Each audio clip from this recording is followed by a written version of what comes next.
Welcome to Luca and Miguel. Enjoy the video. Erlang Wukong telegraphs a triple swipe chain with a 3-5-second recovery window. Learn his core patterns before engaging and study that recovery timing. Bring at least one crowd control ability for stagger and slow effects in combat.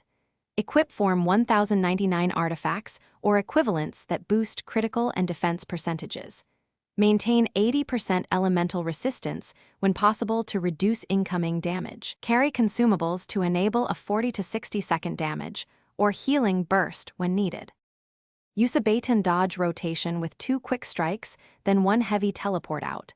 Maintain timing to avoid his cone and lunge attacks effectively. Stagger him after the second hit, and then unleash combos for 12 to 15 seconds of advantage.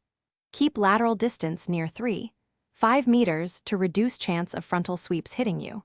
Use short dashes to reposition rather than long sprints that waste stamina. Prioritize interrupts over pure damage when his armor bar is exposed. Designate one player to interrupt using a 5 to 7 second stun every major attack cycle. Rotate healing responsibilities every 30 to 40 seconds to counter his predictable AoE spike phases. Assign a heavy DPS to focus the boss for 2 consecutive cycles during stagger windows. Keep a support to cleanse debuffs and restore 80% of elemental shields quickly. Communicate remaining cooldowns and remaining phase timers with clear callouts.